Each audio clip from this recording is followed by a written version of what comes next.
Alrighty, I would like to call to order the July 16th, 2024 Auburn Planning Board meeting, and I will start with roll call to my left. Dave Trask. Bob Hayes. Paul Jacques. Stacy LeBlanc. Amanda Garrett. Darren Finnegan. Riley Bergeron. Seeing as though we're missing Ryan Smith, who is a full member, as well as Tim DeRoche, who is a full member, we will elevate Amanda to full membership, so she has voting privileges tonight. Alrighty, so the next item on the agenda are the meeting minutes. It's my understanding that it was somewhat of a sparse meeting on June 18th. So those that were in attendance, please have any meeting, approve, amend the meeting minutes on the 18th. Does anyone have any amendments, approvals? Motion to approve. Okay, do I have a second? Second. Okay, all those in favor? All right. Yes, I can vote for that because I was here. Okay, perfect. Yeah, I was. Great. All right, next item on the agenda is the public hearing special exception, West Shore Village LLC and 48-unit multifamily dwelling development. And I will hand it over to staff for review. Thank you, Chair. Just point of order, do we want to elevate both? Thank you so much. I was just actually going to make a note of that too. So yes, actually we will elevate Bob Hayes to voting membership as well. Thank you. Thank you.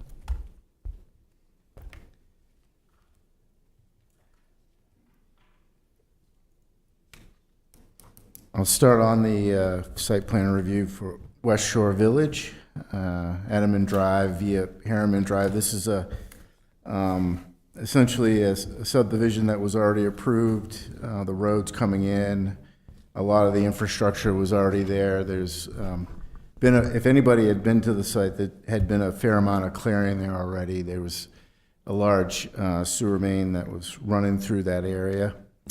This particular project consists of two, about 9,000 square foot, 24 multifamily units. And then one two-story, 12,600 square foot storage facility. The interesting piece to that one, if you look at the site plan, is that there's elevations on two grades for the storage facility, which kind of makes the movement on the site a little bit different. But given that there's two different floors, they had to provide access to both the top floor and the bottom floor. So you've got an in and out. That's a one-way. That was an updated item that was feedback from our plan review group. And then the bottom row there is another access way. This particular project has had review for stormwater law and basically meets all the requirements. We did have a little bit of feedback from Auburn Water and Sewer. Those comments were resolved by the design engineer by moving a hydrant and then addressing a sewer tie-in to making sure that we're tying into public sewer main in a specific location. The fire department did have another comment, and that was the turning path. Again, I just spoke a little bit about that, about a one-way in, one-way out. And the city engineer has reviewed and approved the updated stormwater plan.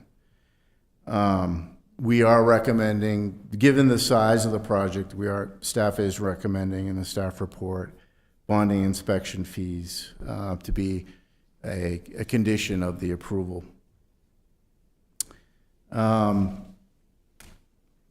So there's about, again, 48 residential dwelling units, 72 parking spaces, 8 spaces which are handicap accessible.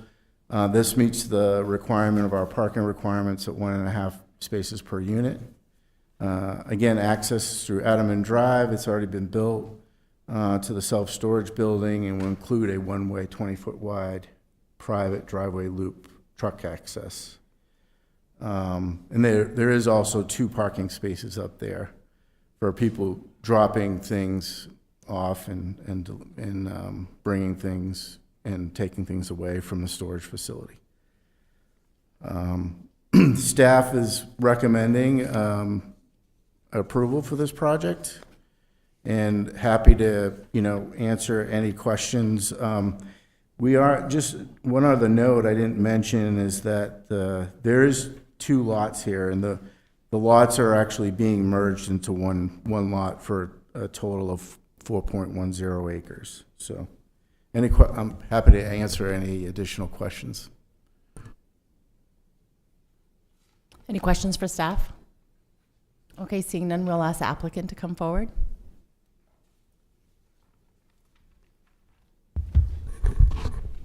Hi, I'm Michael Barnes with Mainland Engineering. I'm the design engineer, and here with Mike Otto as well from Stony Brook. We're representing the applicant, West Shore Village LLC. Any questions for the applicant? Anything additional you'd like to share? Nothing additional. I think staff did a good job of summarizing the project, and if there was to be any public comment, we would just ask that we have an opportunity to respond to it. Sure, absolutely. Okay. All right, so to that end, I would seek a motion to open public comment. So Do moved. you have a second? All right, all those in favor? All right, so at this time, I will open up public comment. Come to the podium, state your name, your address, and you have 5 minutes. Okay, seeing none, I would seek a motion to close public comment. So moved. Do you have a second? Second All right, all those in favor? Okay, excellent. Public comment has been closed.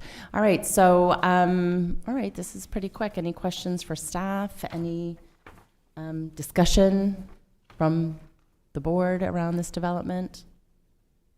We've seen a lot of these recently, so I think this isn't the first one that's come before us in the last couple of years, so. Riley, do you have any thoughts? Okay. All right. Well, seeing none, I would then seek a motion. I'll put it out there. I'll make a motion to approve the West Shore Village LLC site plan approval off Damien Drive, City Assessor Parcel ID 109-003 and 109-004. The proposed project consists of 2 9,153 square foot, 42 multi-family units and 1 2-story 12,600 square foot storage facility with access on both elevations. This item is pursuant to Chapter 60, Article 4, Division 12, General Business District, Article 16, Division 2, Site Plan Review, and Division 3, Special Exception, including all approved permits are received prior to the start of construction, and the construction shall not commence until all bonding and inspection fees have been reviewed by the city engineer. All right, do I have a second? Second. All right, do you have any discussion of the motion? Okay, seeing none. Do you have a discussion of the motion? Not with the motion, I guess procedure as we go to a vote. So we have a motion. We have a second. We have a discussion of the motion. There's no discussion of the motion. All those in favor of the motion that Dave just suggested? All those opposed? All right, motion carries.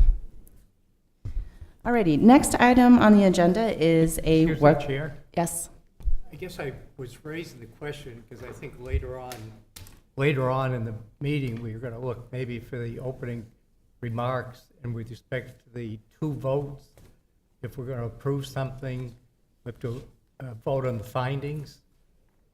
Yeah, I understand, and I understand I've missed some meetings too. So I think from a housekeeping perspective, I mean, I would ask for some grace and leniency so that we can proceed with this meeting currently as we see it, and then we can move forward and then talk about some housekeeping and items from a motion standpoint. Unless you guys want to talk about it now. Well, I guess I was raising it because even to approve this, if those rules apply, because I think we agreed upon earlier that we should, our attorney has indicated that we need to approve the findings, if maybe question if anybody has any problem with any particular finding. So I see that our workshop item 7 is to review and adopt them. So I would suggest that we just use normal order until we get to order 7, at which point, move that point forward. If we adopt them and there's no more questions, then next meeting we could potentially. Does anyone leverage object to that. Dave's? That makes sense to me. That's the order of the agenda, so I think this makes sense too. But it was something about whether we cite findings of fact when we make the motion, whether we have to or not, so. I do recognize that. Thank you. All right, next item on the agenda is a workshop text amendment. City Council initiated text amendment to Chapter 60, Article 12, Division 4, Lake Auburn Watershed Overlay District, and I'll hand it to staff. Yeah, I think these are a chance to distribute to you the work of the Lake Auburn Watershed Stakeholders Group that the council initiated in January of this year. We are not looking for any kind of action on this. We had anticipated that the council would have formally forwarded this to you for a public hearing by now, but because there are standards in the draft that relate to timber harvesting, there is a specific state process that we have to follow with the State Forest Service for any standards related to timber harvesting. The person that we need information from should be back from vacation as of yesterday, and we're expecting comments from them on exactly what process we need to follow and whether or not they'll be involved in that process as an amendment involving timber harvest standards. So we still wanted to share the drafts with you. These are the drafts that have been recommended by the Lake Auburn Stakeholders Committee. We expect that something very similar to this will go to council for an official directive for you to hold a public hearing on them. But we wanted to share them with you. You can have another month to review and be familiar with them, and we can answer any questions about them tonight. But there's really no action, just a chance to get you the information early. I was curious as to the removal of, it said hobby, both there's a hobby, mention of hobby agricultural and also non-hobby agricultural, and those are both removed, is that? Yeah, so that was, there was some detailed discussion about that, and there was a consensus on the committee that sometimes small hobby farms are, just because they're not selling and they're hobbies, sometimes they can actually have poorer management than a professional farm.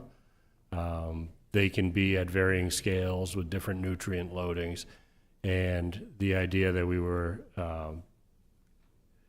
judging them based on whether or not they were selling products didn't have a strong connection to whether or not they would have impacts to lake water quality. So the group worked through that, that it really didn't matter if you're selling products, it's more what type of farming operation you are and what type of nutrient loading you might create with that type of farming operation. So there was an intent to move away from that hobby versus non-hobby to define different uses and sizes and scales, and not require somebody to not sell their products if they're operating a small farm that could sell some products. Thanks. I actually have a handful of questions on this one. I guess one comment that I have both for this and the one after this is when I read through some of the proposed changes, I've had to read them a number of times in order to understand, like, what are we trying to get at? And I understand that legally we have to protect the city, but it shouldn't take a member of our public to have to hire one in order to understand what our rules are. So it just, I guess, a general statement of where we can, if we can make sure that language is easy to understand. When I was reading F and G on page 5 and 6, for example, so many of those bullets repeat themselves, but I was trying to, it wasn't clear to me why, how are they different, for example. We also, on page 4, there's reference, so A4 halfway down basically excludes things of, I think, 1,000 square feet in total from the preceding items. Why don't we just say that this applies to those lots of larger than 1,000 square feet? Like, I mean, I guess I'm trying to find ways to not make it so verbose, if we can be more precise. So those are just some general comments, and I have two specific questions. Yeah, I think the 1,000 square feet is more of the area of the lot that's used for the agricultural use, so there could be a much larger lot, but the goal was to not apply the same level of permitting that would be required for a larger farm to a personal garden or something smaller than 1,000.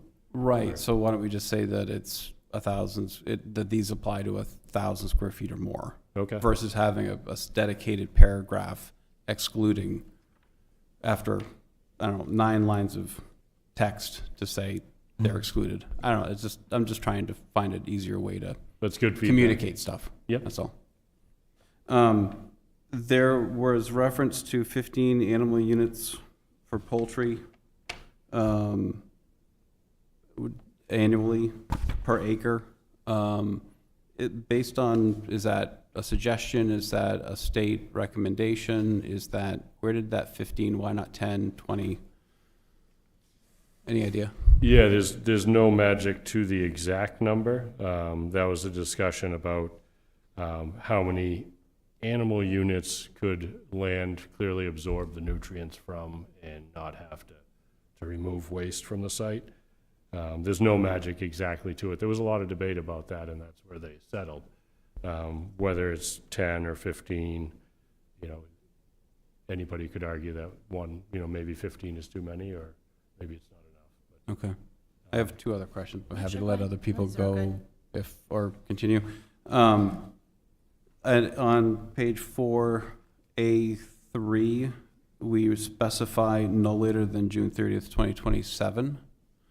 Do we need, why that particular date? Was it based off of when this might be approved? And it would be better for us to say 3 years from implementation if we needed a grace window for people to adopt? I'm just curious as to why we put a hard date in there versus just a duration. Yep, I think the goal, like you pointed out, was to give a grace period of 3 years, but that certainly could be adjusted to be the date of adoption, 3 years from the date of adoption. I think part of the discussion, I was at the meeting when we talked about this, was that the farmers plan out a number of years and have already bought product for next year or something like that. So just giving them time to budget and plan and figure out how much they can use now. Yeah, I just, if this doesn't get through the process for another 3 or 4 months while we wait for, the tree folks and everything else to get through, I just didn't know if 3 years from implementation would be better than a firm date, that's all. That makes sense, because it very well could take another month or 2 to get through the state process. Yeah, and this is reference to the nutrient management plan, right?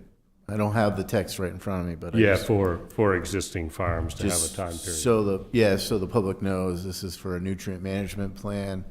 And if they have over the 15 animal units, then they're required to get one. And we're trying to set up, like, between the time of approval and 3 years. It's kind of like the inspection piece that we're doing for the septic.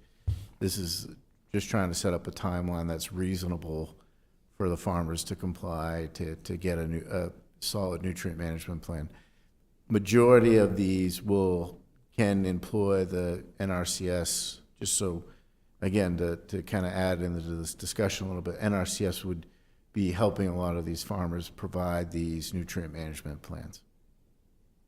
Thank you. That would be a relatively simple change, too, that when the council sends you a final version, we can make sure they consider that. That was absolutely their intent, is to give 3 years. Okay, perfect.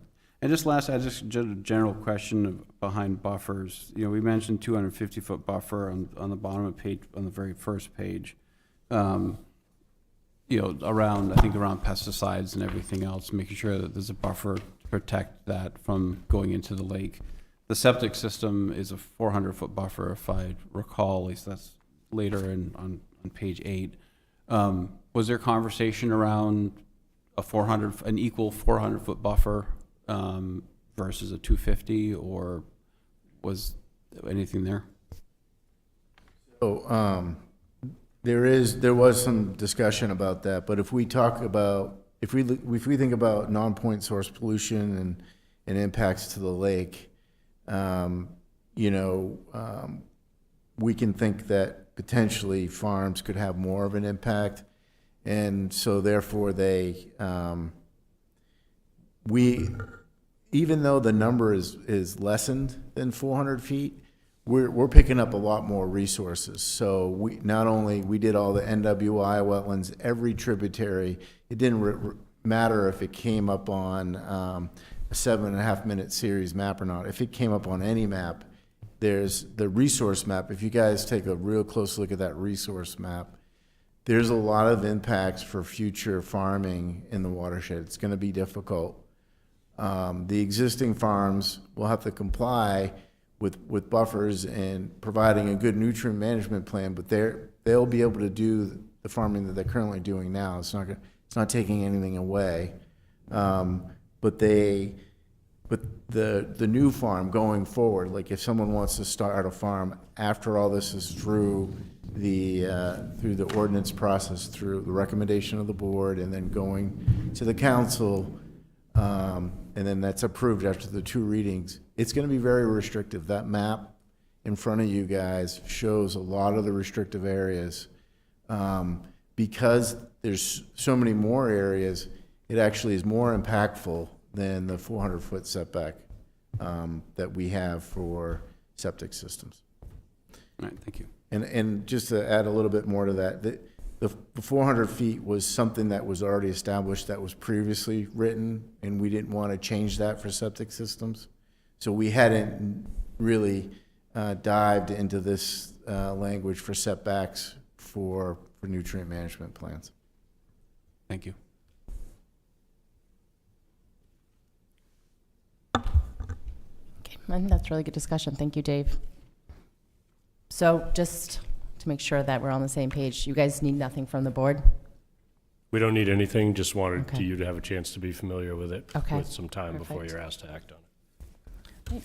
And just to add a little bit, I'll have a PowerPoint presentation for the next board meeting, and we'll go through this real thoroughly like we did for the septic systems next Sure. meeting. Perfect. Alrighty, next item on the agenda, workshop map amendment, considering adopting Lake Auburn watershed land use map proposal by the Lake Auburn Stakeholders Working Group. So- Go ahead. Similar to the last item, and we touched on this a little bit, this is the resource map that those setbacks would apply to, and as John pointed out, it does apply to more resources than the septic system resource map does. It picks up some larger wetlands as well as more streams than what the septic system map picked up, but with a smaller buffer. It does allow for some agricultural uses. I don't know the exact acreage difference between the 2 buffers, but it does cover more resources that will be subject to the smaller setback that's described in the ordinance. No action needed here either, just a chance to make sure you have time to look at it and be familiar with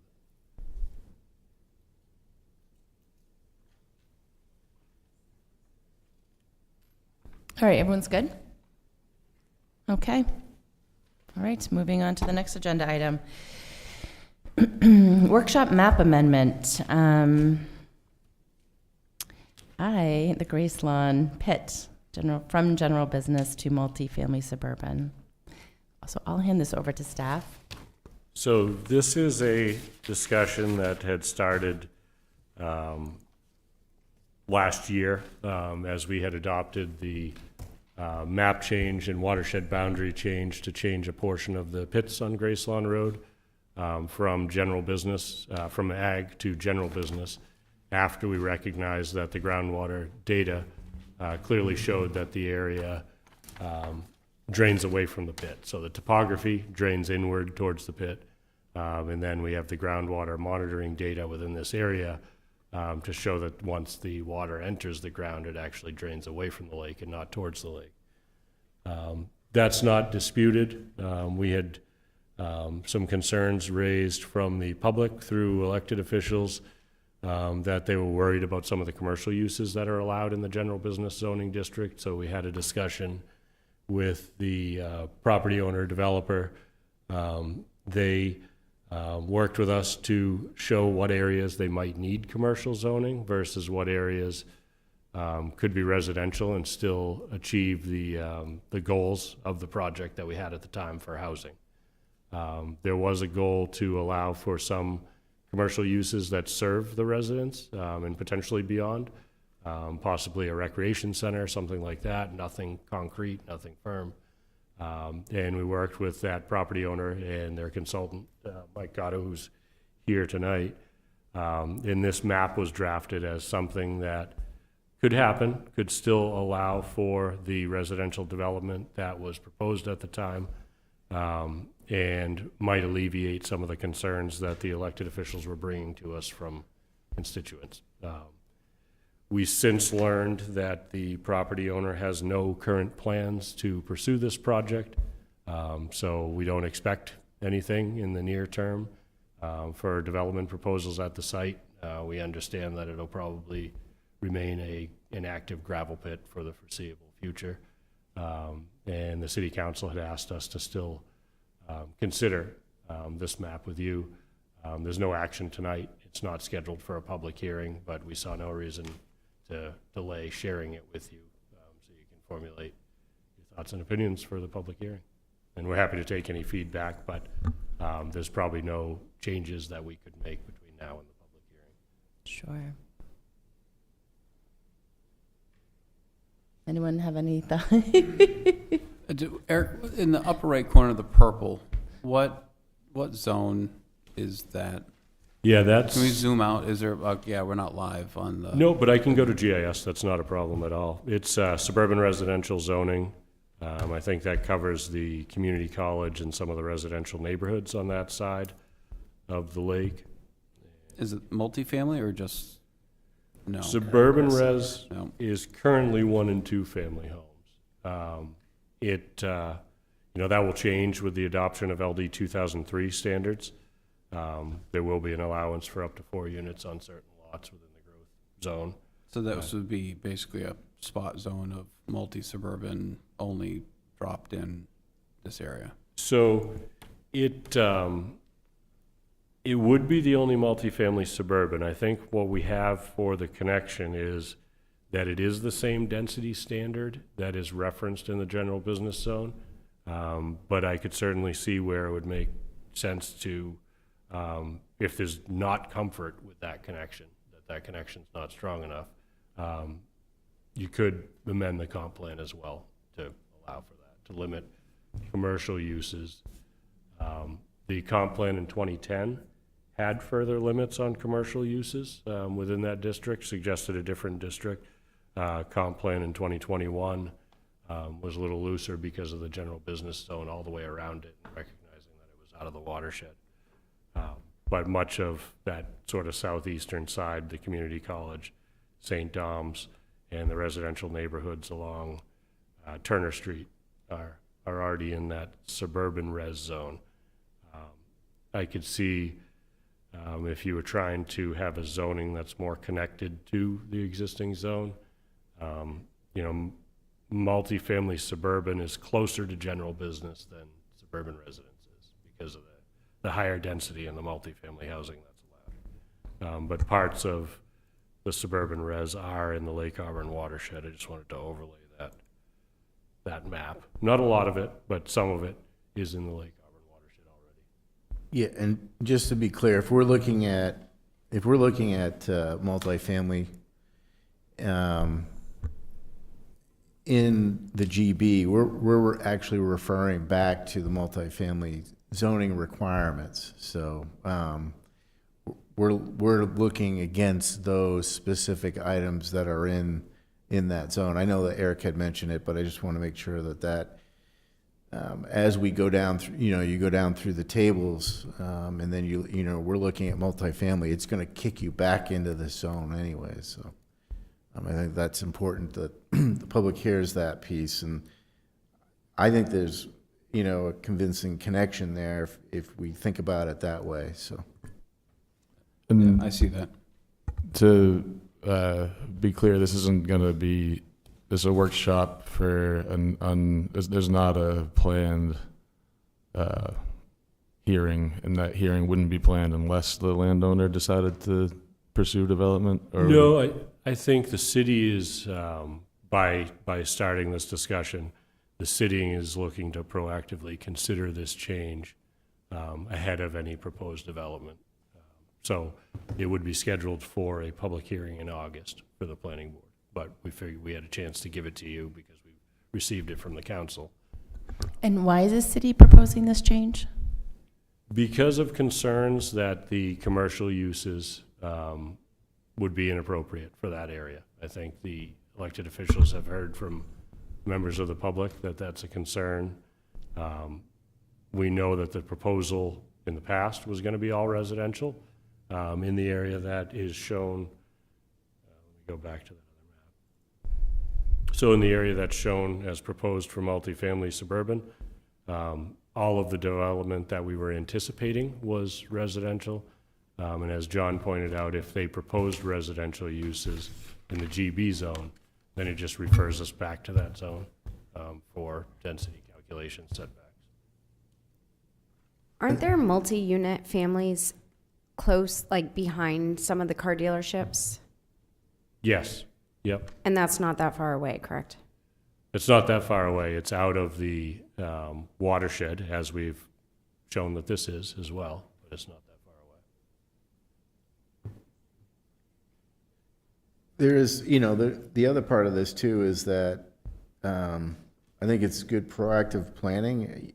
I know that there's probably enough gravel in there to keep operations for a while, but at someday there won't be any, there isn't going to be enough gravel. But if there's a plan for a different use to convert that land that's been, used this way and intensively, an intensive land use, to a land use where we can secure the land that's adjacent to the lake and very close to our downtown and our residential areas, it makes a lot of sense to have this kind of planning, and I think that should be pointed out as well. And it gives the owner an option for the future, and I think that's good and shows support to that new use that would be proposed coming down the pike. And if I could just add, I think a big part of the reason that the property owner is not pursuing a project here is because of the uncertainty and decisions that have been made over the last few years that keep changing. Absolutely. I completely agree with you. And so just kind of like level set in my mind, kind of what I'm thinking is, absolutely, right? Like the reason of changing the zone was to have sustainable, smart development to support Lake Auburn, right? Because currently the gravel pit can continue to blast into the water tables, and there's nothing we can necessarily do about it, right? So by allowing sustainable, smart development, it's better than the current day situation, right? And so that's why we got to the zone that we did using public comment. We've all remember those hours of public comment, absolutely digesting that information. Studies upon studies, conversation upon conversation, and landed where we were at, right? And we were all, as a board, at a passive point. And I think, again, I think I feel like maybe I said this before, but now we have a new administration and they want to change the zone. And I'm not seeing any data points that are helping me influence changing one zone to the other. So I voted for that zone using data points and public comment, and hopefully we all got to the right place, right? Collectively. I don't know what has changed other than, again, the continued public comment, and then two, I really want to be, and this is just my personal opinion, I want to be leery of changing zones for development, right? So this developer, this zone doesn't work for this developer, okay, let's change it to this. You know what I mean? It feels a little bit like, yeah, I get it, you know what I mean? But I just want to make sure that we're doing it with facts and not based upon a project. Does that make sense? I mean, we changed it to general business based on the project. So we've already changed the zone based on what the project was going to be once. I thought we changed the zone to allow to protect Lake Auburn, to be frank with you. I thought that's why we were changing it. As we remember, a year ago, I voted against it because for the same I'm sorry, reasons. can you repeat that? I voted against it for the same reasons, the concerns of the uses allowed in the general business zone being that close to the lake, to the watershed. So it wasn't like a unanimous decision, and we did change it. I agree with and we you. did change it for a development, and we're not changing it again for a development. And also to the point that, I mean, the city council's within their purview to ask us to change Sure. it without Yep. any. Mm-hmm. So Absolutely. And the idea that there's a little bit less intense use as you get closer to the watershed is the reason. And it is a compromise from the general business zone that still allows for everything that was intended for the lot, everything Sure. that was planned for the lot. Then I would ask staff, when this initially came through, then why didn't we choose that initially? Yeah, You no, wanna- staff recommended the change to general business based on the comment. Staff recommended the change to general business? We did, yeah. Okay. And now the change is being recommended to,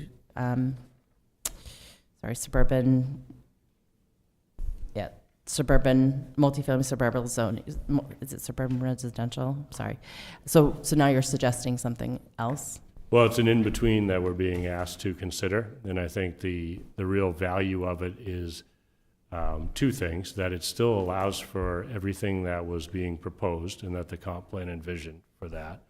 And the second part is if it brings along more public buy-in and still allows for what was being proposed, then, you know, that could be a win all the way around. And something that can stick for a long enough time that there could be a long-range planning horizon for the property owners in the area. What's the maximum density allowed in the multifamily suburban zone?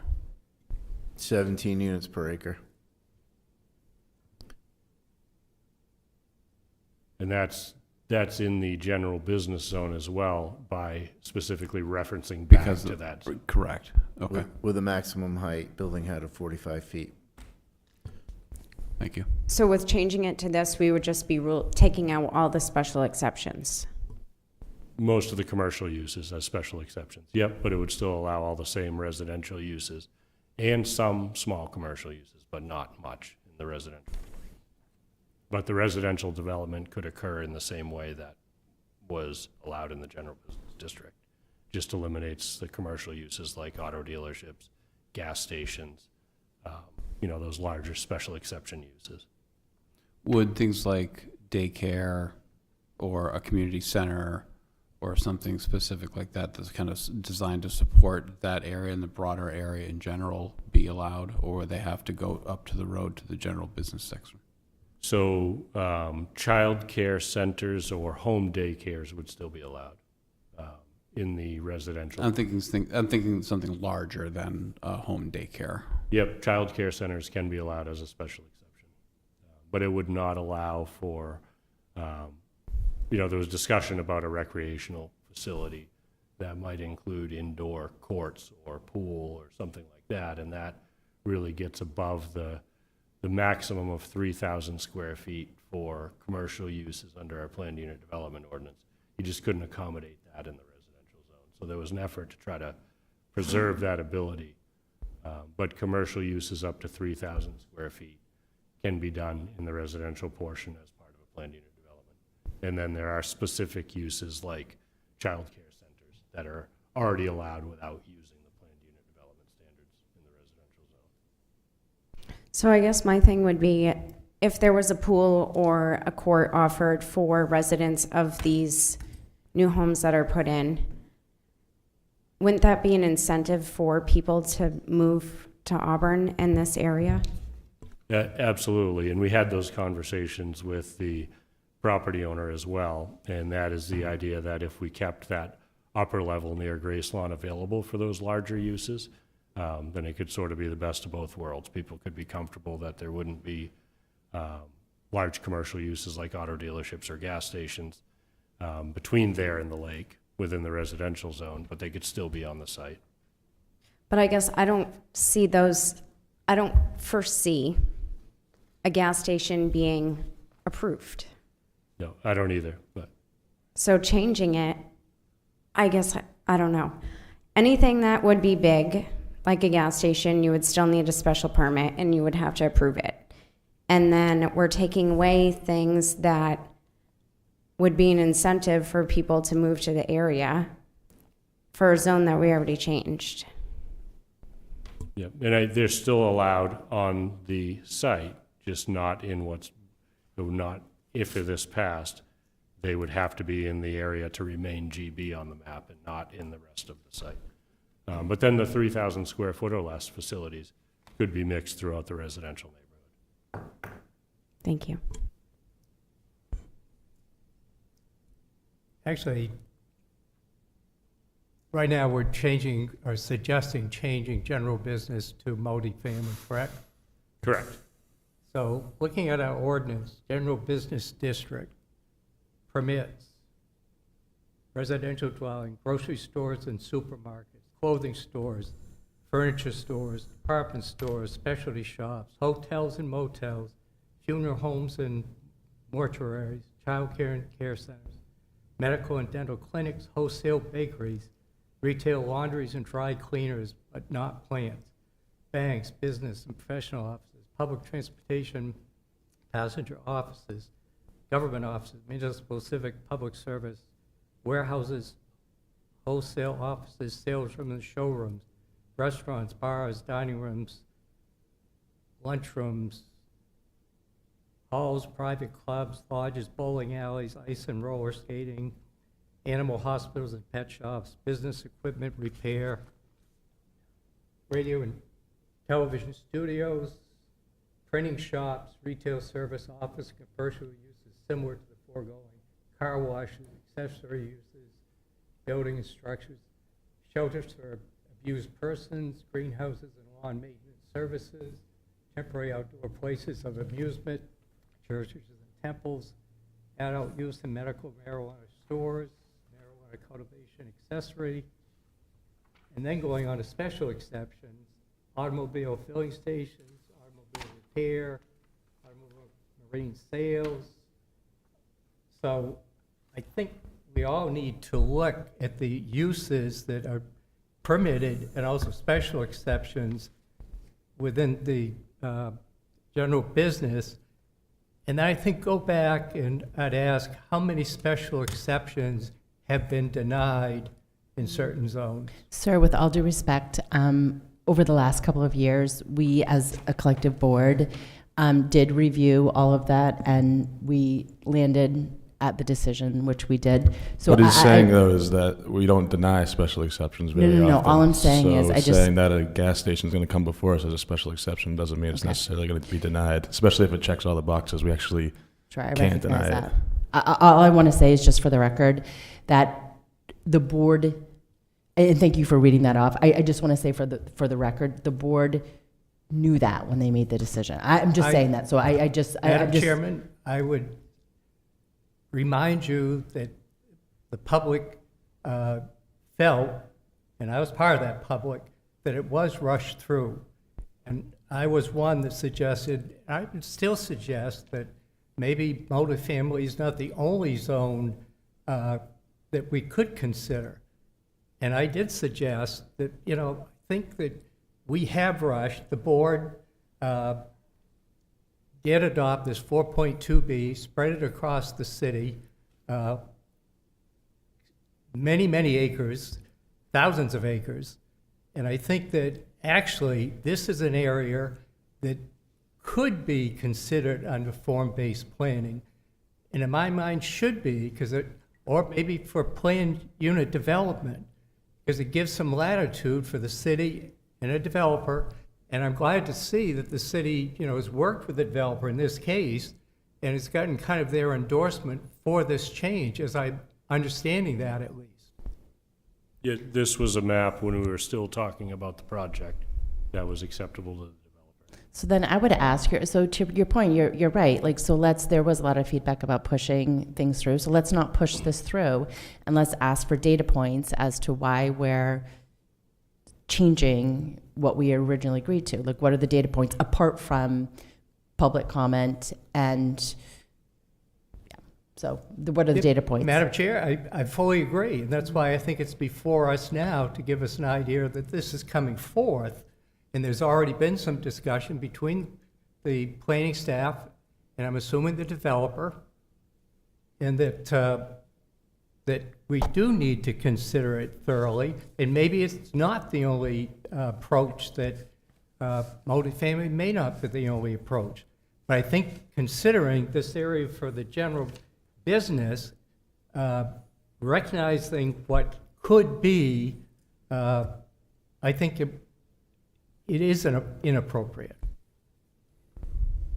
I have a question with regard, so you mentioned 17 units per acre in the multi-suburban, correct? What's the maximum density in something like a T42B? There really isn't any density. I mean, you're going to be controlled on the height. So it's 4.2B is 3.5 stories. And it's really going to be driven by the parking requirement and the open space requirement, the road requirements, the stormwater requirements. So it's the form. That's where the term form comes in on that definition. So there isn't any specific prescriptive items like we have in multifamily and GB, where there's very specific items. They're more relaxed in terms of setback. They can get a lot closer to the road, and whereas multifamily, you got to be a little bit further back. So I guess to answer your question, it's really just the land and the land shape and what can fit there. And the restrictions is going to be based on the number of stories and the number of parking spots, and then the stormwater, and then the terrain and the topography. And that's really what we've got to measure against. And there is a small piece that requires some open space, a percentage, but it is relatively flexible in that regard for housing. But we've all run against some of the challenges of that, say, 5 to 25 requirement, where we can't go further back, where sometimes it's a little bit more difficult in some of these residential areas. But for the most part, I think the form-based code works well.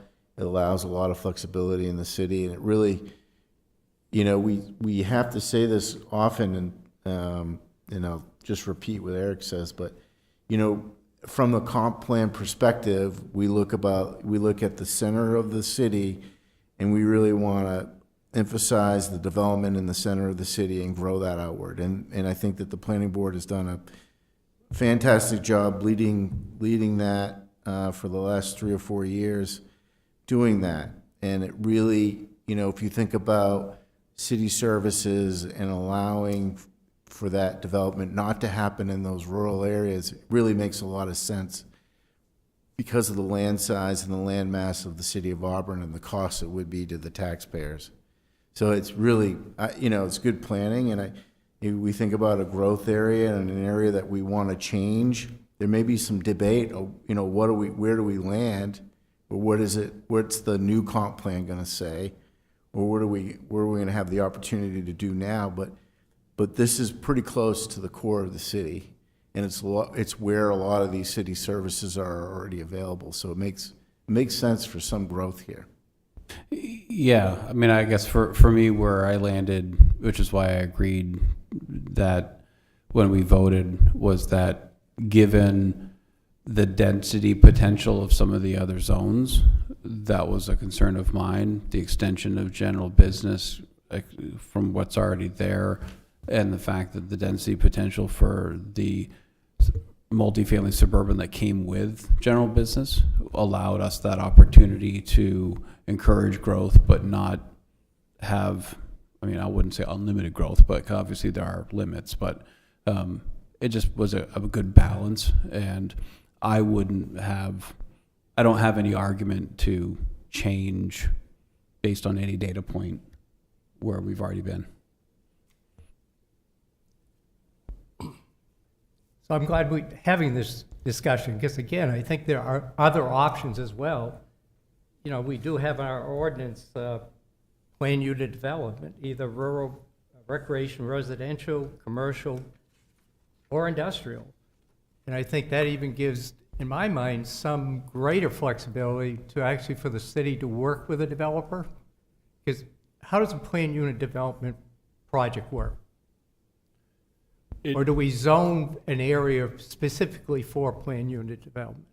I guess, So- why would we ask the developer what zone he wants to change it to? Oh, has this ever happened before?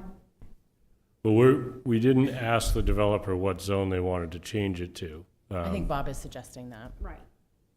But a planned No, unit I'm- development does allow on larger projects for some flexibility on the city side to achieve certain outcomes, open space, coordinated design. And it allows for more flexibility on the developer side to get some bonuses for smaller lot sizes or frontages. If you were looking at a form-based code district for this area, you know, it'd probably be more in line with the T51 to get up to that 17 units per acre. You'd have a hard time with T42B getting to 17. It's not impossible, but I think you'd probably need the extra story or two beyond 3. That's allowed in T4.2. But planned unit development is also a possibility. I think what we're trying to do is end up with a zoning that can stay the same for a long enough period of time that the developer can make plans. And the connection to the general business zone between the multifamily suburban and general business is that even if you proposed a residential development, as was being discussed at this site, in the general business zone, you still had to follow these same standards in the multifamily suburban. And this preserves about 15 acres of the upper part near the road as general business, so there's still a large land area left for commercial uses.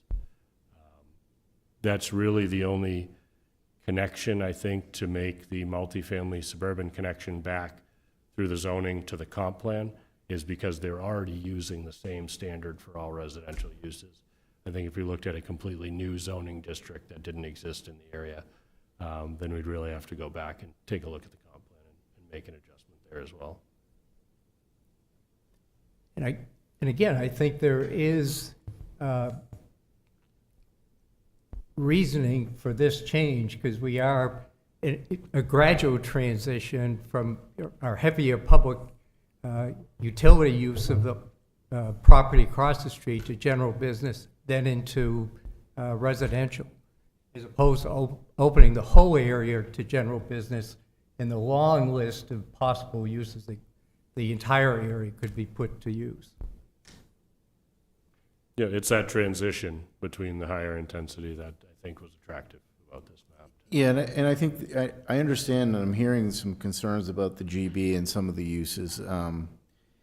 And I think we do, under the special exception, even though we do have a tendency to approve a lot of projects, I think it's important, though, to note that there is a lot of provisions in design that we can implement as planning board members and as staff. And this is what drove a lot of the initial approval. I think right now we're really talking about semantics GB over, this multifamily. We're talking about a few uses, but it really, in the big scheme of picture of things, a lot of the heavy work has already been done. We've already changed the zoning. Everybody's kind of in agreement. And now we're just kind of doing some small tweaks. But in terms of what we can do as a planning board and what we can do as reviewing designs is we can implement low impact development techniques here. We can we can treat for quantity and quantity and stormwater. We can have, if there was ever a, a gas station, heaven forbid, if it came in front of us, we can add for additional controls and protections in the design that may add cost, that may make it, untenable to the developer. But we can implement design techniques to really protect the resource here where it's a public water supply. So I think we keep that in mind regardless. And then on the back end, for the intensive use of 17 units per acre, even there, we can really add buffers. We can really think about what we're going to do to protect the lake and to protect the surrounding area. We may have to separate the uses from the GB to the multifamily in the back. We really want to, think about that. That's where I guess that's where we get a bite at the apple.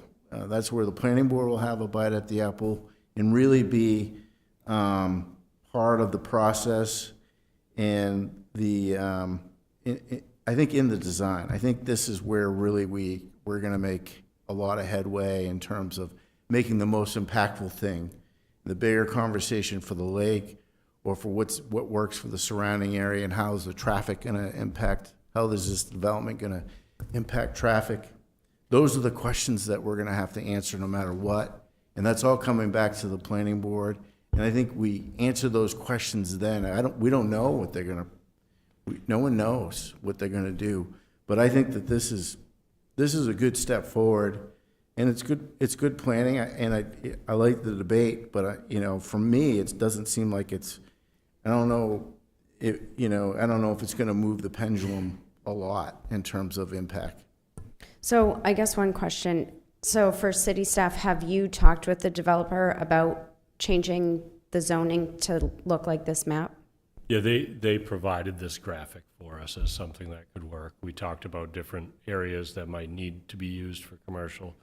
And I think the other side of this is we all seem to agree that a gravel pit is not the best use of this land right next to our mall area. 100%. I mean, Absolutely. everyone here, we all live in Auburn. I would assume most of us drink the water. I have a small child that I'm raising in Auburn that drinks tap water. Why would we want to do anything that would harm our own family?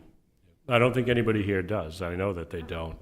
I think that this is a compromise that if it can be accepted by the broader public and stay for a longer period of time than the zone changes that we've had, then we have a better chance over time of convincing the property owner to do something else with the property. Understood. Okay. All right. Well, all good discussion, and this is not going away anytime soon. We are going to see it back on the agenda for sure. All right. So next item on the agenda is workshop, review, and adopt the planning board opening remarks. So again, my apologies. I did miss the last meeting. So quick question for you. Overall, with his opening remarks, I think there was a question of, is this something that can be referenced? Is it something at the table? Or is this something that the request is the chair read 2 pages of opening remarks? So I think we can handle that however the board wants to, but I think it would be good process for the council, for the public to be able to reference this. The recommendation of the city attorney was that it be read. It doesn't have to be read by the chair. I suppose you could reference it and say it's available at the back table and achieve much of the benefit of it, or staff could read it. Sure. But we've So tried no- to shorten it too, based on your feedback. Sure. So we, I know we changed council, right? So we had Sally, and then we moved to a new council, and it definitely appears from an opening remarks, the new council looked at it and did do many strikeouts, which is interesting, right? Because then it feels like there's been a bit of a pivot of thought process with the opening remarks. I thought that was interesting. Yeah, I think we have made changes to it based on feedback. I think if you talk to different attorneys, you'll get a slightly different answer on exactly how stringent you need to be with 1 vote versus 2 votes. We try to structure our staff reports so that they have a set of findings that you can either use or And they're really modify. good. Yeah. The idea that I think you might get in trouble, which is, the minority of cases, where you could get in trouble not voting on every individual finding as a separate vote, is if each board member is voting against a project for a different reason. We talked a lot about We've that. covered, yeah. But we can, when we think we have something that's acceptable to you, we can make sure with the new attorney. And again, I'm sorry if I'm forgetting. How many planning boards our size do this? I don't have the answer to that. I could find out. I think that a lot of boards have opening remarks that explain how the process works to the public, whether it's a city council or planning board. Does our city council do opening remarks like something like this? They do explain how the agenda is going to work, that they'll accept public comment, that there's an open session for things that are not on the agenda, that kind of thing. I don't think it's as long or detailed. Robust. Yeah. Yeah, I think the most efficient thing would be if if it was just mentioned by the chair in the opening remarks, say, referencing that it was available to I the public agree. over there, and so anyone interested could read it without having to spend 5 minutes reading it. But I had a question about the findings. Is there a way in the suggested motion language that you could reference the findings? And then if someone were voting against it, they would have to cite which finding they're voting against. Otherwise, it would be implied that you're agreeing with the rest of them. Yeah, I think that's isolating that risk. So if everybody agrees with a set of findings, then it's much less necessary to vote on them individually. But if some of you disagree with one or more findings, that's when we really need to know which finding is not being met in the eyes of. Do you think that could be like incorporated into the when there's like a suggested motion in our it could cite the findings? I think that could be a good approach to really minimize that risk, and we can run that by the new legal counsel. Yeah, because then if you're voting against it, you'd cite which one you're voting against, and it would Yep, kind that of makes make a lot of more sense. efficient And then process. we would isolate those where there is a risk, and we'd make sure we have the exact details. And would it be fine, like, if the motion's made, then we have discussion to say, I just don't like number 3 of the findings or something, of the four that Because were I don't want to be listed or handcuffed by procedure Yep. to get to the best outcome. I do feel like, we are all here at our goodwill to try and make the best decision for the city of Auburn that we can, and it feels like for whatever reason, recently, legal has weighed in significantly, and I feel like we're all here to try and do our best, and I don't want to be handcuffed by procedure and then get muddled and then everyone just get frustrated, right? Because we have a good board here, and I don't want people to get frustrated and just not want to do this because of procedure. And I think Riley's suggestion could, we could follow a more streamlined procedure most of the time, and then when it's necessary, we could go into that much more detailed vote on each. Yeah, it would only be if somebody was voting against it, and then we'd go line by line through the findings. Otherwise, it could just be referenced as the set of findings. Did you catch that, Bob? Yeah, but a little more clarification. It would seem that it still could be 2 votes if we take the findings as a whole first to bring it up for a vote. And through that process, if there's any particular finding that is debatable, it would be tagged immediately. But in the end, we'd vote for the findings as a group and then move on to the vote for the project, what's before us, with the findings that have already been So I'm hearing voted two upon. So I'm hearing 2 different things, and I'm more inclined to do Riley. So we just had a vote on that project, right? That village project. We had a motion, we had a second, hold on. We had a motion, we had a second, and then I opened it up for discussion. In my mind, if we adopt these procedures, then, picking on Riley right now, he would say, you know what, my discussion of this motion is, I don't like this finding of fact, or I want to add a finding of fact. that is where I see the conversation happening. You know what I mean? Like, I mean, I see what I feel like yours is kind of double dipping a little bit. And I don't know how you guys all feel. Maybe I'm misinterpreting the intent of how we're supposed to get some work done. Yeah, I think we could accomplish both things in one thing. I don't think we have to necessarily maybe vote on the findings, but in the discussion, someone who's thinking they're going to vote against it would bring up the finding that they don't agree with. So then we go to and then make an amendment to the motion. So then we make a motion. Well, I wouldn't even say that. So then, say someone makes a motion, that person has already explained the discussion which finding of fact they disagree with. So then they vote against it, and then we would, I guess, we'd have to cite which finding of fact is the reason they voted against it. And I think it could be done with one vote. Is what I'm. Do you know what I wonder?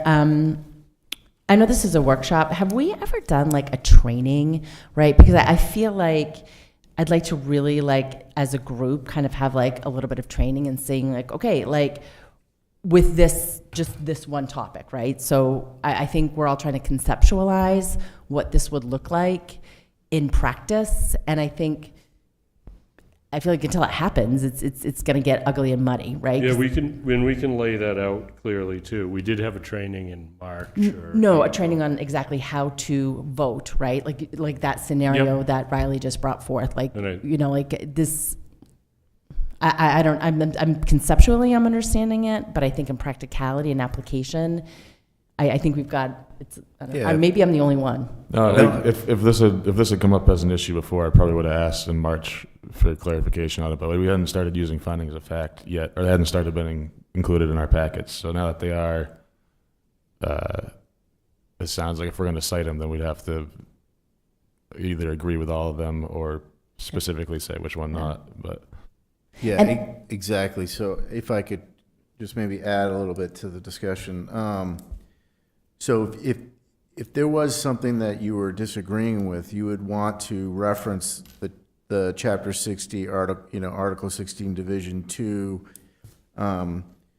It would be of the either Division 3 special exception or the site plan review piece. And then let's say, for example, someone's reviewing the plans and they don't address sewer.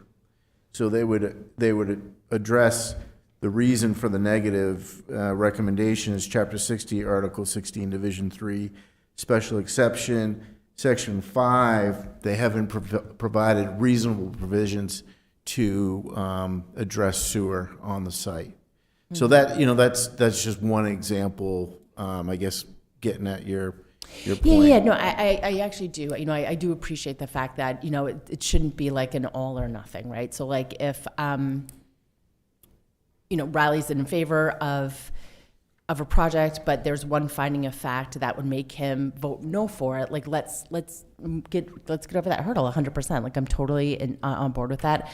I just am not understanding how we put it in practice and play without becoming so overly cumbersome that it takes us a half an hour to make a motion. I guess so. So I'm envisioning how this would work out in a discussion. And so say I disagree with one finding of fact, and then through the conversation, everybody else does. Would that be something we could, in the discussion, strike that finding of fact, and then if we vote for a motion, reference all the findings of fact minus the struck one, or is that something that we? So say it's a traffic study. Yeah. 100%. Our findings are based on the list of criteria that a project has to meet. So I think if it doesn't meet it, then it shouldn't get approved. But I think more likely if you were struggling with one finding, but there was a way to adjust the project to meet it, buffering, maybe they didn't adequately buffer. The traffic was a perfect one. Yep. That was a huge one for, Stable Ridge, that a lot of, I didn't vote for it in the very beginning because of the traffic. So I think that's more likely if you were to approve a project where you disagreed with one of the initial findings, it would be because you've modified the project or the finding to meet that criteria. Yeah, so I actually, with what you just said, actually changes a little bit of what I was thinking, because if you're not going to, so they have to meet all the findings of fact. Yep. So it wouldn't be something that we could. Yeah, we're not putting findings in that aren't a requirement. Yeah, all right. So the person who would be say if there's a project that someone votes against for a certain finding of fact, they would just have to list the finding of fact they're disagreeing with? Yeah, and I think when you get into the point of voting on every individual finding, it might be you're voting against it for finding number 3, but 6 other board members think it meets finding number 3. And then Darren's voting against it for finding number 4, but you think it meets 4, and Darren's voting against it because he doesn't But think then it we meets still 4. don't. So like, if we've got a project and Riley doesn't like 3 and Darren doesn't like 4 and Amanda doesn't like 7, but then we all do. So each one of them, if we, and I this is, know. this is the perfect example. So if there's disagreement on the project meeting the findings, then I think, and we'll run this by the new legal counsel, then I think that's when you go into this level of detail where you're voting on every finding. And it might But then be it that- still fails, because then Riley's going to No, say, it doesn't though. So if. no, Ri- it still gets approved, because Riley's like, I'm, finding a fact of this, okay, Yep. so he doesn't vote for it. Whereas maybe it would have failed for different reasons if you didn't vote on the individual. So Riley's voting against it because he's concerned about traffic. Darren's voting against it because the sewer plan doesn't. She's voting against it because of traffic patterns. I'm voting against it because of buffers. Yeah, so Then now it we fails. got, but now we've got 4 no's and it fails. But Yeah, if you- or maybe we have 3 no's and Let's use the 4 4 no example Yeah. that you just had. So that project fails. But it might be that Riley's disagreement with the traffic, he was the only one that didn't believe it met the traffic. So that passes 6-1. And then the other one passes 6-1. So you all have gotta different be- reasons. But that's So- only if there's not agreement on the findings based on this suggested process. So if each But then how individual do you one pass- passed Then how do you ever 6-1, get then anything- how do you- yeah. What happens if, so if every. so if then it we would did- pass. So then It it would would pass. pass? It would, in theory, it would pass because he didn't agree to that, he didn't agree to that.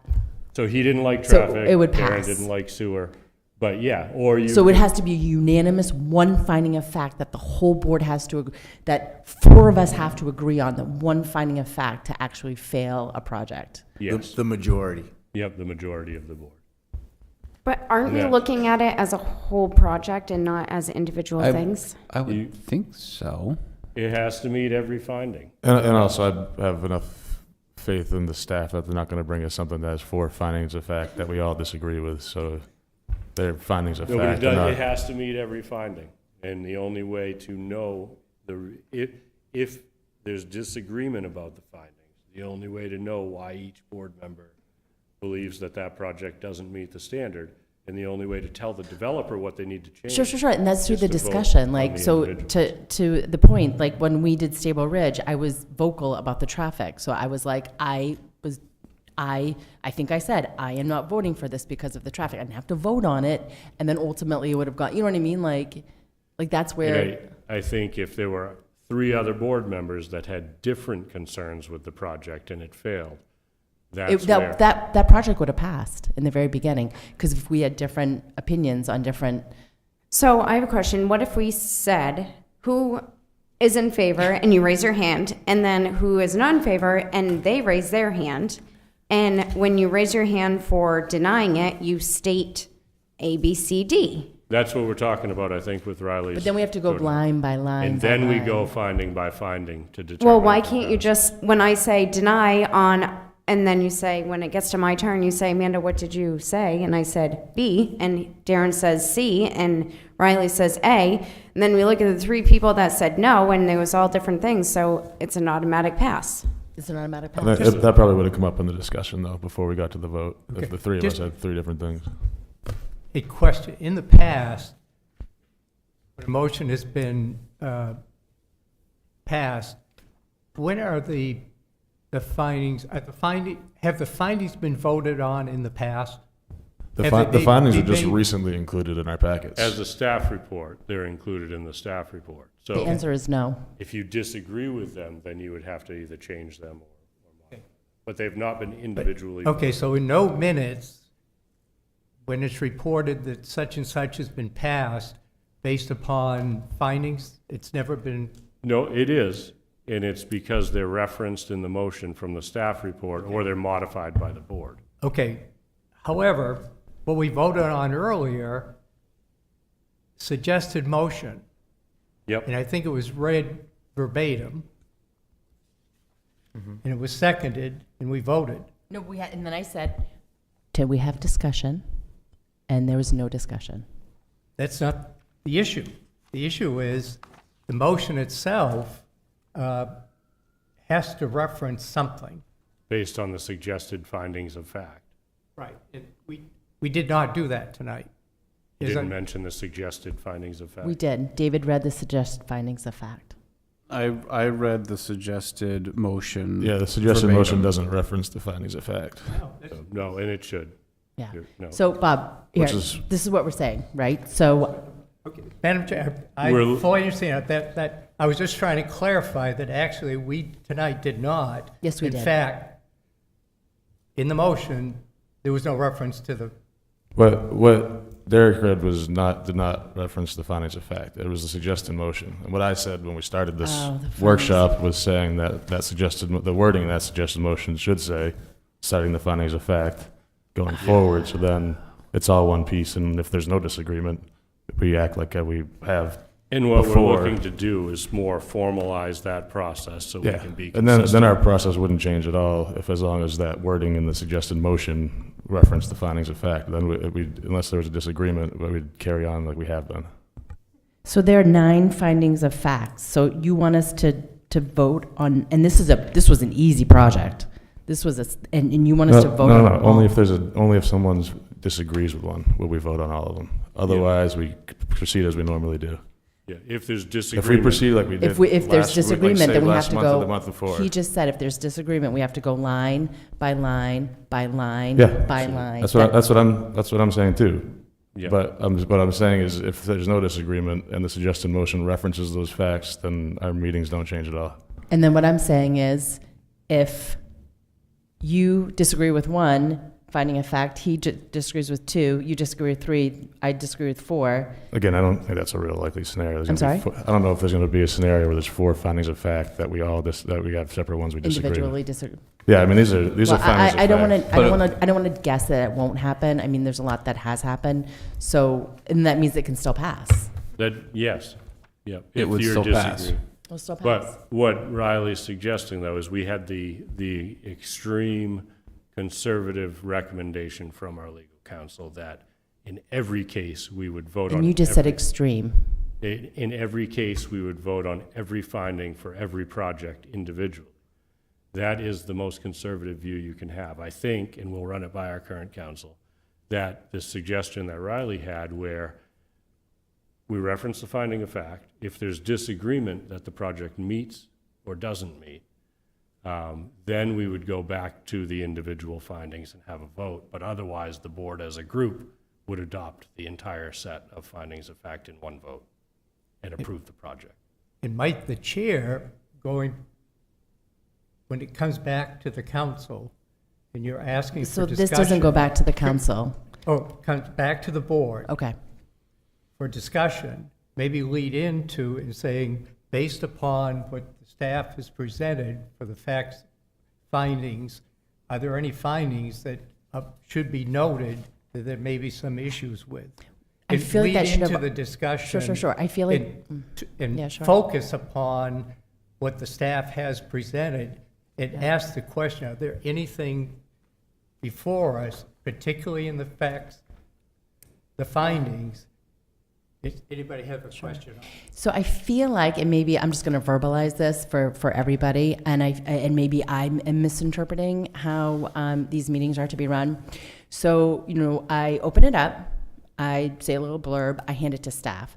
So staff goes over the packet, and in that packet, they reference findings of fact. And then, so we listen to them, they explain the project.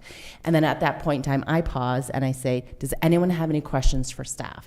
And that's where if you have a question for staff about a finding of fact, that's your job then to say, I'm questioning this finding of fact for this project. Then at that point in time, I pause, right? Talk about finding of fact. Applicant, please come forward. Applicant presents.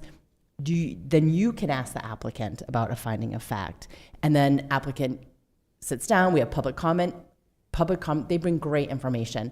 And then at that point in time, we then have a conversation with staff a second time after hearing from staff, the applicant, and the public, then we have a final discussion where you then have more conversation about. So I feel like it's already baked into the process, having a conversation about findings of fact. The findings of fact started getting included in our packet because of it was suggested by legal counsel, and it's a I like it. It's a CYA kind of having just referencing it in the suggested motion would 85% of the meetings have been and would changed. Well, I'm with just that. saying, Bob's suggestion was that I tell people to make a comment about findings of fact, and I think it's already baked in, and maybe I'll Yeah, just, no, I think it would naturally come up in discussion Yeah. too. But I think it's a pretty if the legal counsel agrees with it, I think as long as we reference it, it wouldn't really change too much of our procedures. Let me lay out that, if there's general agreement, I could either lay out the one process that you suggested, I like or Riley's also the process. process that Bob suggested, but I think those would be good compromises to still have a solid approval with findings that can be referenced if it's appealed. But then in the case of projects where there is wide agreement, we don't have to go through the detail of voting on everyone individually. I think that's yeah, let's go ahead. I think reference it, like Riley said, is a great idea. But I think if people vote to deny the project, can we then say what finding of fact we're denying it on? yes. They want us to vote on each one, right? So then, like, If we're including it in the verbiage to approve the project, Yep, and we do ask for that. If it's being denied, then what are the reasons? And we reference those as the findings. so, and then if we would see the three of us are voting on different findings of fact, would we just have a discussion and a revote with, or would it just automatic pass because they're, so if four of us wanted to vote against the project for 4 different reasons, it would not be enough. It would still pass. right, so I think when we deny the project, we would have to say what finding of facts we're Almost feels like denying it collusion. on. I don't like it. So can you go back? So you said that's extreme. Can you go back to legal then and maybe kind of find a more moderate approach? Yeah, I think with this hybrid, I Okay. think that's going to work, but I will run it by legal. But I think the idea that, I think what you're pointing to, Chairwoman LeBlanc, is that if a majority of the board votes on the project in the affirmative, then we know that a majority of board members believe it meets all the findings of fact. If a majority of the board votes against it, we don't yet know why each board member is voting against it. And that's when it becomes necessary to go through the But then it would findings. still pass because it wouldn't be a unanimous finding of fact of voting against it. Yeah, it might still pass. Yeah. Yep. But That's if not the the majority intent. of board members believe, so collectively as a group, if a majority of board members believe it meets each finding, that applicant deserves their approval. Yeah. Okay. All right. Moving on. The next workshop item, LD 2003, text amendment from the ad hoc committee. So we left the last workshop with, actually 2 workshops ago, with some questions. I got it right. Yeah. Left the last workshop with some questions for our legal counsel and some direction on things to edit in the draft. Catherine made the edits that we had from the board, and then today we received a response to the questions that you have in front of you. I think the first one, and this was an idea that I have not seen in any of the other ordinances. It was really kind of a creative idea to keep the form of 1 and 2 families. I think Ryan Smith had brought it up. But our attorney agrees that we have to allow 4 units on a vacant lot in our growth zone. But it says nothing about them being in the same building. So you could still allow 1 and 2 family homes in a zone, but we would have to allow up to two families. Or if you had a zone that only allowed single, I suppose you could allow 4 singles. But all of our zones allow 1 and 2 families in our residential districts. So we could meet that requirement by allowing 2 2-unit buildings instead of a 4-unit building. in those more rural areas, it would probably help keep that same rural character, and you wouldn't have the multifamily homes in those more rural areas where we do not allow multifamilies currently. Is that a direction that you want us to go in with the drafting? To limit those more rural areas to two-family style development, but there could be two of those if we have to allow 4 units. Yeah, I think that's the intent of the zones when the original zones. So I think it's if we can still allow for the units, but keep the intent of the zones intact. I think it's a good idea.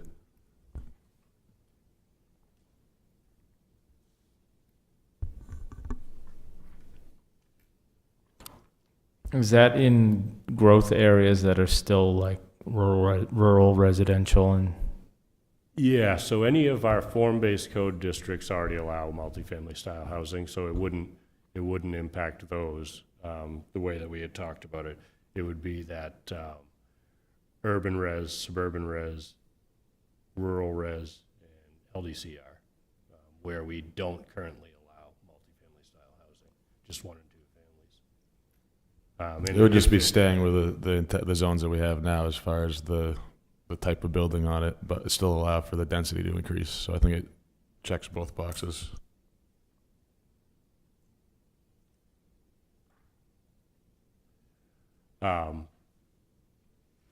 Yeah, I mean, that was a request from the board last time, so we've looked into it. We can do it unless there's objections. I guess we'll draft it that way, and then at your public hearing, you can get feedback on that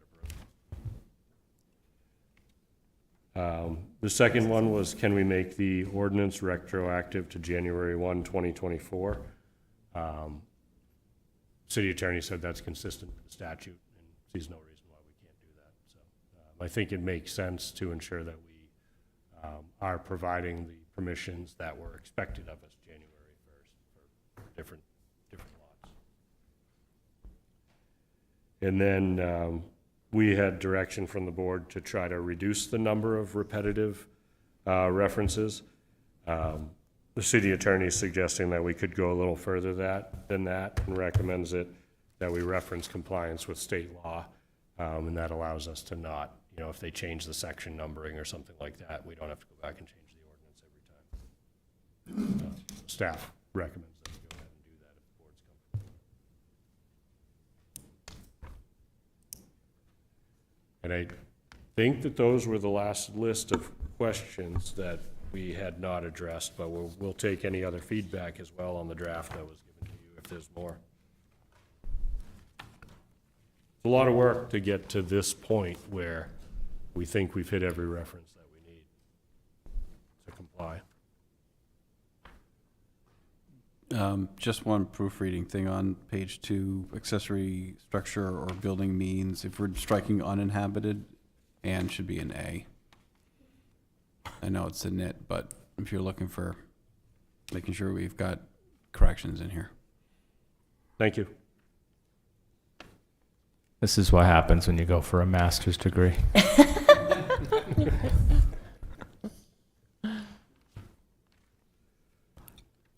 Go ahead. Yeah, we'll make those changes. This is not a change that was initiated by council and has not yet been initiated by planning board. We've been just working through it to come up with a draft. So what we'll do is make the edits, and we will ask you to initiate it at next month's planning board meeting. Okay. And then they would schedule it for a public hearing. Right. But we'll also try to get feedback from the council prior to that initiation. So you have great. that to rely on. Okay, we good with that? All right, awesome. All right, so at this point in time, I will open up to public comment. Anyone like to come forward? State your name, 5 minutes, your address to the podium. All right, seeing none. Next item on the agenda, miscellaneous items, upcoming agenda items. We have, I know Riley was here when Megan Norwood was here as our planner. Megan's helping us out in Catherine's absence, so she'll be preparing some of the staff reports, and you'll see her at future meetings. I couldn't remember who else had worked with Megan in the past, but she is familiar with our process. Oh, Does a yeah, great job. yeah. Yeah. So she started today for a couple days a Oh, nice. be here through the hiring of that. Oh, that's so fantastic. You do have a couple of submittals. We have a multifamily project on Academy Street. That is a city-owned lot. That's probably not going to be at your August meeting, but we have preliminary plans that will probably be at your September meeting. The Bear Self-Storage Project, that was going to be on last month's agenda, but we had a few remaining details to work through. That should likely be on your August agenda.